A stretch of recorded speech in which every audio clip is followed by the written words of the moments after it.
The mahogany conference table gleamed under harsh fluorescent lights as Marcus Sterling, CEO of Meridian Financial Group, stood at its head, his expensive suit perfectly pressed, his face twisted in what he probably thought was righteous indignation.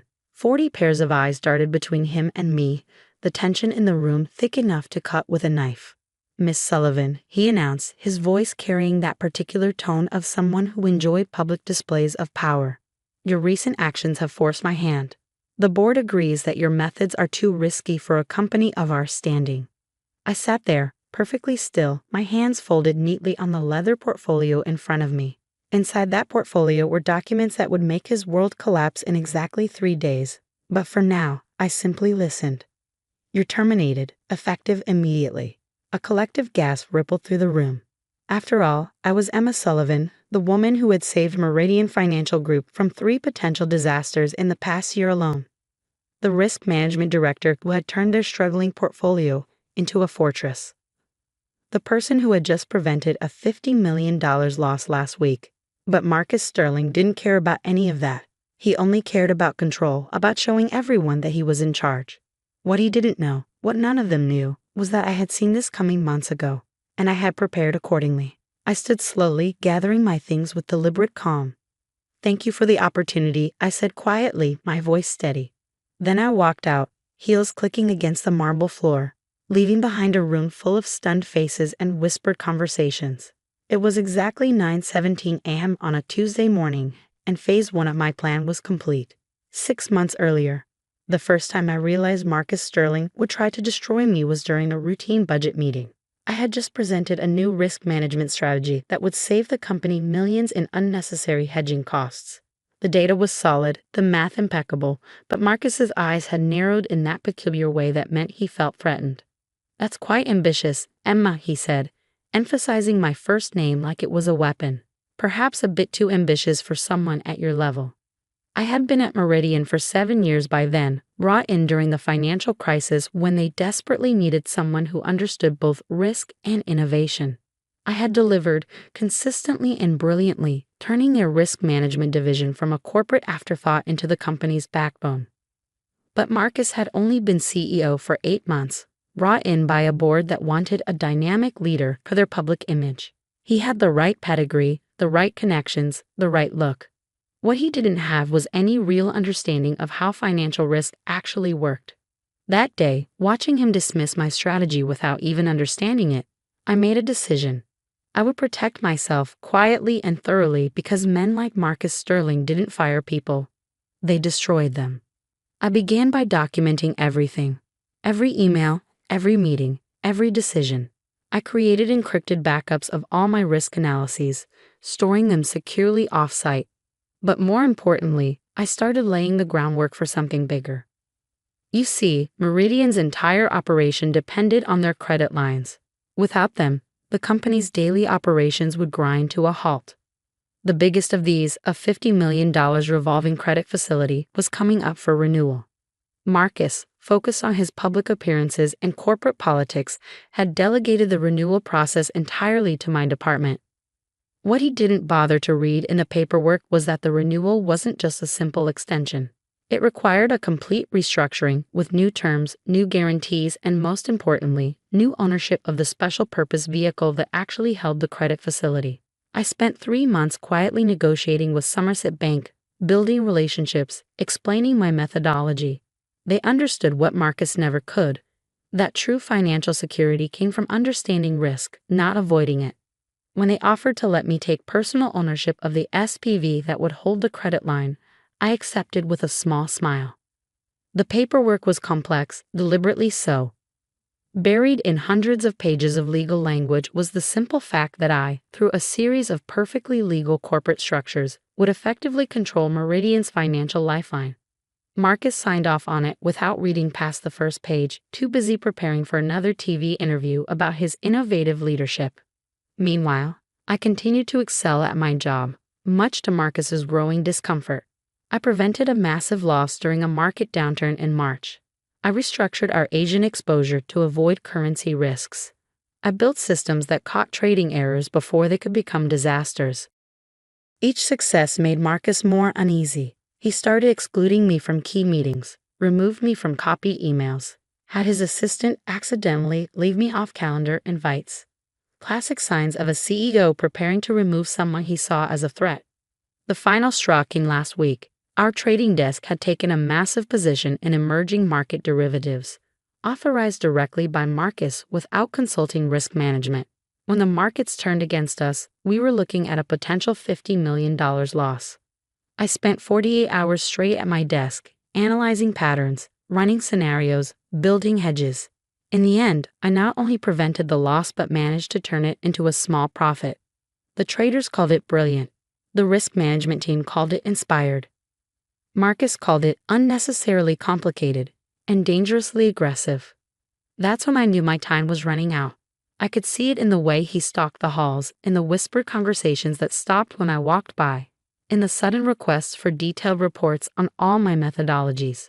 So I prepared. I updated all my documentation. I confirmed my control of the credit facility. I made sure every single action I had taken was not only legal but provably necessary for the company's survival. Then I waited. The email came last night. Mandatory all-hands meeting tomorrow at 9 a.m. No agenda. No explanation. Classic ambush tactic. I arrived early, dressed impeccably in a charcoal gray suit that had cost me a month's salary. Image matters in finance, especially when you're about to let someone underestimate you for the last time. The room filled quickly. Department heads, senior managers, even some junior staff. Marcus wanted an audience for this. He wanted to make an example of me.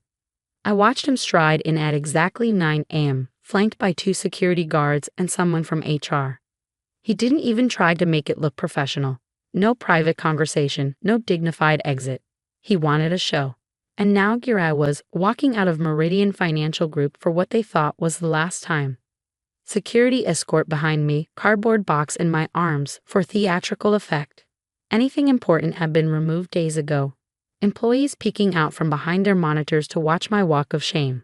I kept my head high, my pace steady. The security guard, Jim, who had always been kind to me, looked uncomfortable. "I'm sorry, Miss Sullivan," he whispered as we reached the lobby. "This isn't right." I gave him a small smile. "Don't worry, Jim. Everything happens for a reason." Outside, the city bustled under a clear autumn sky. I took a deep breath of crisp October air and checked my watch. 9:47 a.m. In exactly 3 days, Marcus Sterling would learn what real risk looked like. But for now, I had a breakfast meeting to attend with the CFO of Somerset Bank, who was very interested in hearing about my sudden availability. I slipped into the back of my waiting car, not a taxi, but a private town car I had arranged the night before. Image matters in finance, after all, especially when you're about to turn from fired employee to the person who holds your former company's financial fate in your hands. The driver pulled away from the curb smoothly as I pulled out my phone. A text from my lawyer confirmed that everything was in place. Another from my private banker assured me that my own finances were secure and untouchable. I leaned back against the leather seat, allowing myself a moment to appreciate the perfect execution of Phase 1. Marcus thought he had won. He thought he had proven his power, established his dominance, eliminated a threat. What he had actually done was activate a sequence of events that would teach him the true meaning of risk management. Because while he had been focused on his public image, I had been focused on something far more important, understanding exactly how power really worked in the world of high finance.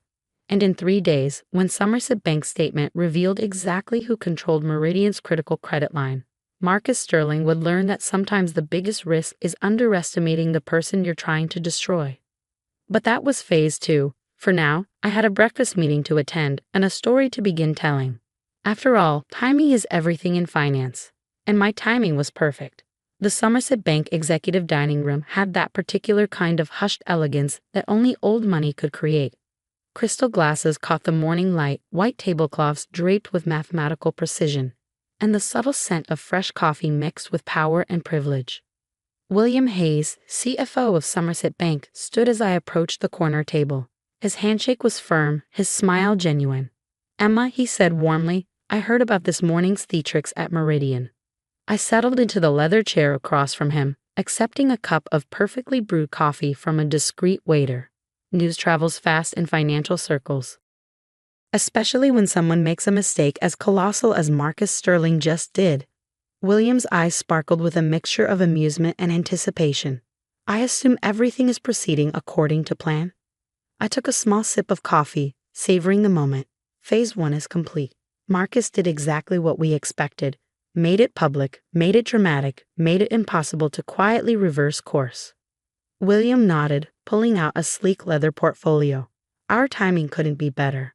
The quarterly review of all major credit facilities is scheduled for Friday morning. Marcus will be required to attend personally as CEO. And the documentation. All in order. The ownership structure of the SPV controlling their credit line will be revealed as part of standard compliance protocols. He paused, allowing himself a small smile. I must admit, I'm looking forward to seeing his face when he realizes what he's done. I reached into my bag and retrieved a USB drive. This contains detailed reports of every risk management decision I've made in the past year, including the full analysis of last week's derivatives save. Your risk committee might find it interesting reading. William pocketed the drive smoothly. I'm sure they will. Now, shall we discuss your future role at Somerset? The rest of breakfast passed in a comfortable discussion of possibilities. By the time I left, I had a verbal offer to become Somerset's new head of strategic risk management at triple my Meridian salary. But that would come later. For now, there was work to be done. Back in my car, I checked my phone. 3 missed calls from Meridian's HR department, 5 from their legal team, and 1 very interesting text from Sarah Chen, my former deputy. Complete chaos here. MS trying to access your risk management systems.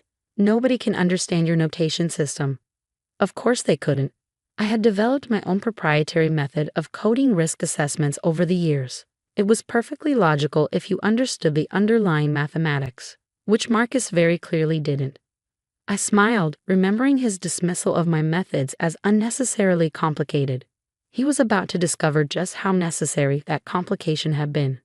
By afternoon, the first real tremors began. My phone buzzed with a message from my inside source at Meridian's trading desk.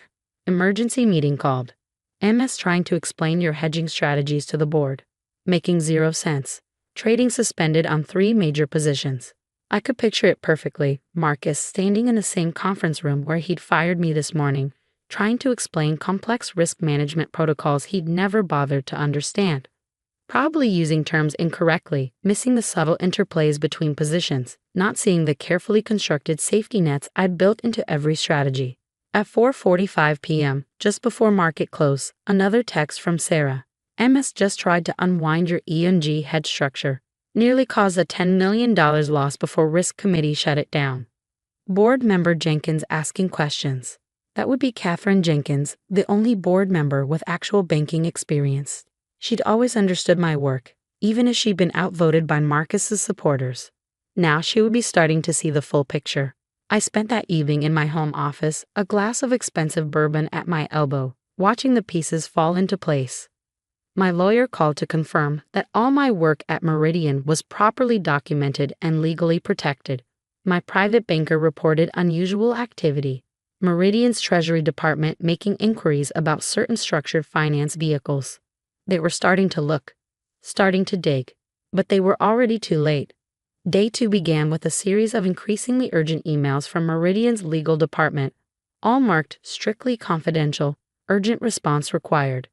They wanted to discuss terms of my departure, wanted to ensure a smooth transition, wanted to maintain positive professional relationships.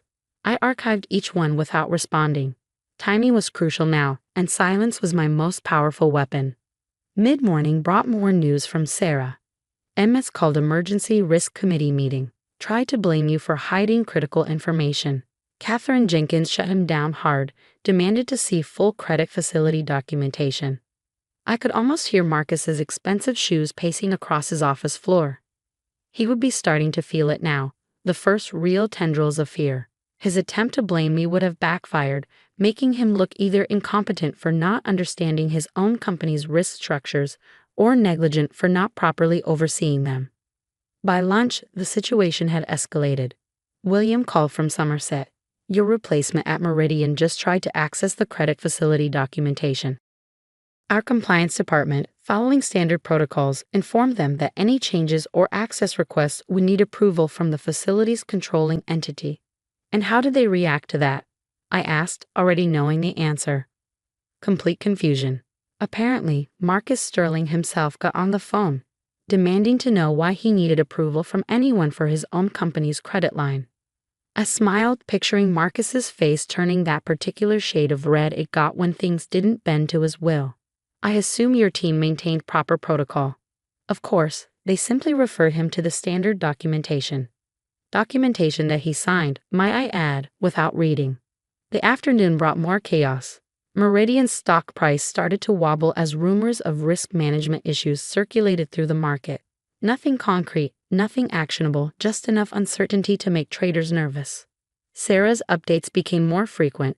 2:15 p.m. Emerson closed-door meeting with board. Lots of shouting. 3:30 p.m.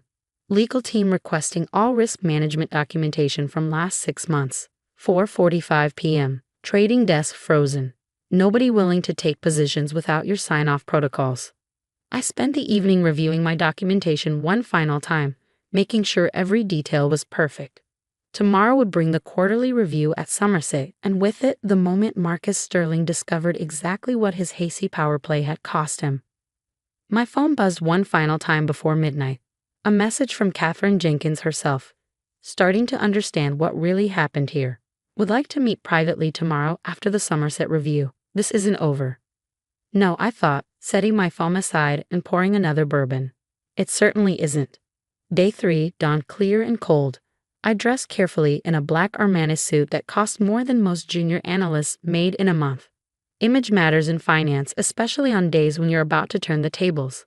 I arrived at Somerset Bank 30 minutes early, using my new executive access card to enter through the private entrance. William met me in his office, looking impeccable and slightly amused.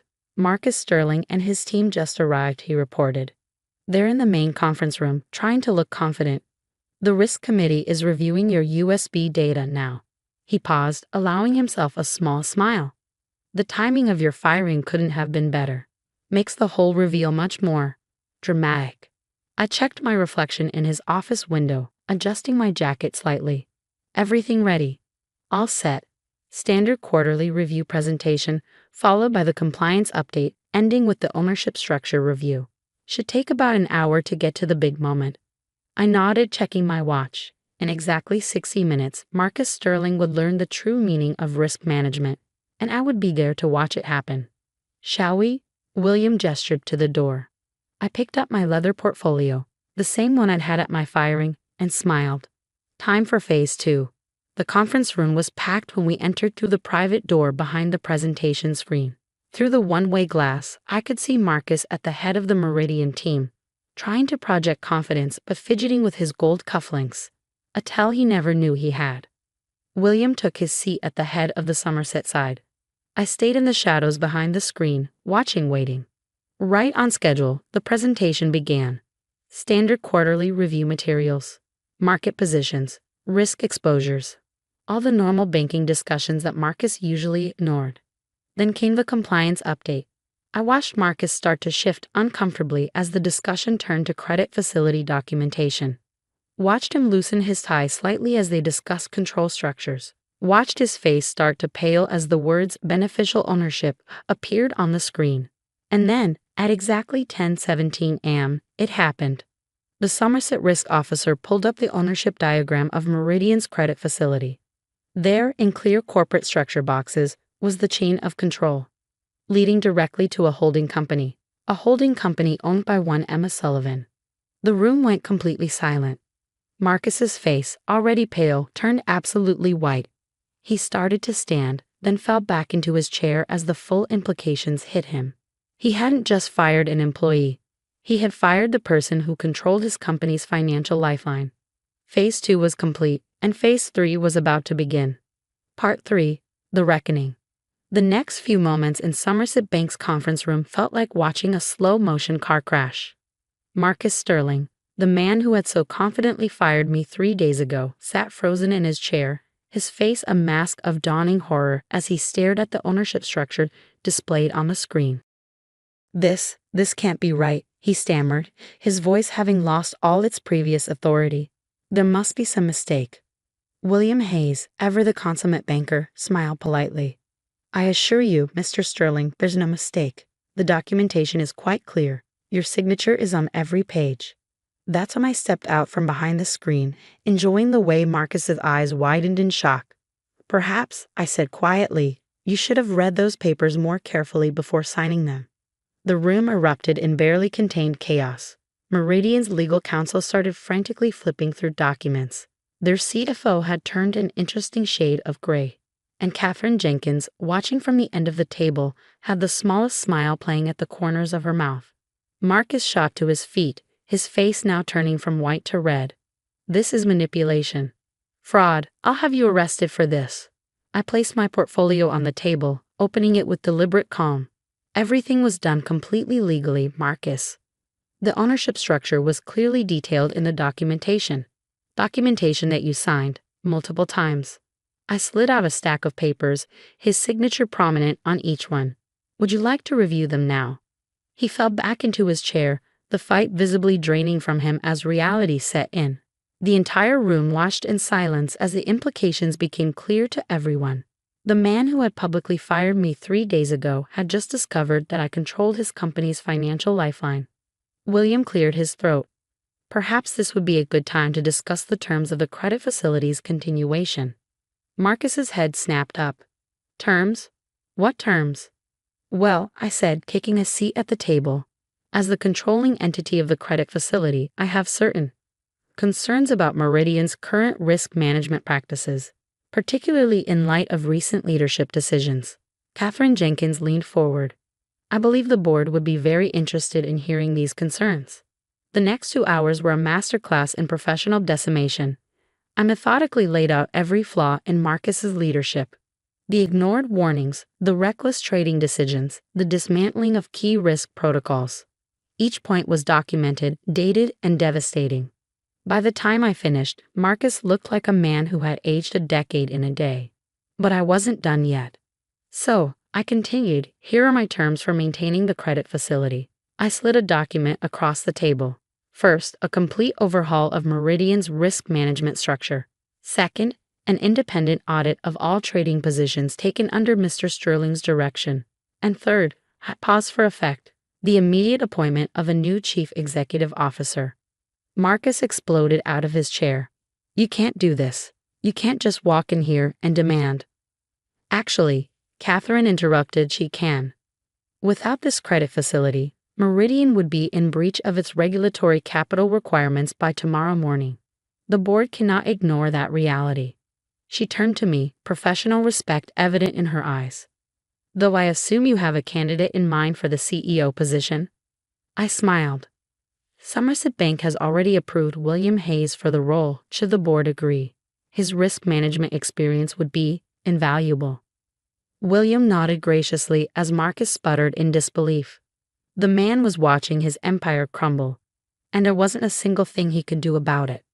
The next few hours passed in a blur of activity. Emergency board calls were made. Lawyers consulted. Documents prepared. By late afternoon, the transformation was complete. Marcus Sterling had been removed as CEO, with a carefully worded press release citing strategic differences. William Hayes was appointed as interim CEO with full board approval. I was named Chief Risk Officer of both Meridian and Somerset, with oversight of a newly created risk management structure. And most satisfyingly, every person Marcus had fired or pushed out over the past 8 months was being contacted about returning to their positions. As the sun set over the city skyline, I stood in what had been Marcus's office, now temporarily mine until William took over next week. Katherine Jenkins knocked on the doorframe. That, she said, entering with 2 glasses of expensive scotch, was the most elegant corporate takedown I've ever witnessed. I accepted the glass with a small smile. Sometimes the best risk management strategy is to let others underestimate you. She laughed, settling into one of the leather chairs. You know, when Marcus first announced your firing, I almost intervened. Almost, but something in your expression that day told me to wait. I appreciate that, I said, taking a sip of scotch. It made the reveal much more effective. That it did. She raised her glass in a toast. to the woman who turned being fired into a corporate coup. Later that evening, as I packed up the last of Marcus's belongings from what would soon be William's office, Sarah appeared in the doorway. "The trading floor is celebrating," she reported, grinning. "Someone ordered champagne. And Marcus's old executive team is trying desperately to update their resumes before the mass exodus begins." I nodded, placing Marcus's pretentious motivational posters in a box. Change is healthy in corporate culture. Speaking of which, how do you feel about a promotion? I'll need a deputy chief risk officer I can trust. Her eyes widened. Seriously? But what about Somerset? I'll be overseeing risk for both institutions, part of the new partnership structure William and I designed. I smiled. It turns out getting fired was the best career move I never planned. That night, I stood at my penthouse window, watching the city lights twinkle below. My phone had been buzzing all day with congratulations, job offers, and interview requests. The Financial Times wanted to do a profile. Harvard Business Review was interested in a case study. And Marcus? He had been last seen clearing out his desk, his perfect suit wrinkled, his golden boy image tarnished beyond repair. I sipped my bourbon, savoring the warmth. In the end, it hadn't been about revenge. It had been about something far more important, proving that true power doesn't come from titles or corner offices. It comes from understanding the game better than anyone else, from seeing the moves others miss, from being willing to be underestimated until the perfect moment to strike. A text message lit up my phone. It was from William. "Board dinner tomorrow to celebrate the new partnership." Marcus's face when he realized who owned the credit line? Priceless. "See you at 8. I smiled, remembering that moment of revelation. Marcus had thought he was showing strength by firing me in front of everyone. Instead, he had staged the perfect backdrop for his own downfall. The next morning, I arrived at the office early. The security guard, the same one who had escorted me out 3 days ago, grinned and waved me through. "Welcome back, Ms. Sullivan."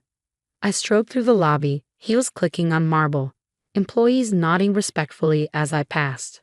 The fear was gone from their eyes, replaced by something better, admiration. Not for my title or my power, but for how I had wielded it. In the elevator, I caught my reflection in the polished doors. Same suit, same portfolio, same calm expression. But something was different now. I wasn't just a risk manager anymore. I was living proof that sometimes the biggest risk is underestimating the quiet ones, the careful ones, the ones who understand that true power isn't about making noise, it's about making moves. The doors opened onto the executive floor, and I stepped out into my new reality. There was work to be done, systems to rebuild, trust to restore. But first, I had a story to tell the eager young analysts gathering in the conference room. A story about risk, about patience, and about the day a CEO learned that sometimes the person you're firing is the person you really can't afford to lose. Because in the end, the greatest victory isn't in proving others wrong. It's in proving yourself right. And I had done exactly that, one signature, one strategy, one careful move at a time. The conference room was packed when I entered. Young faces looked up eagerly, laptops open, ready to learn. I placed my portfolio on the podium and smiled. "Good morning," I began. "Today's lesson is about understanding risk.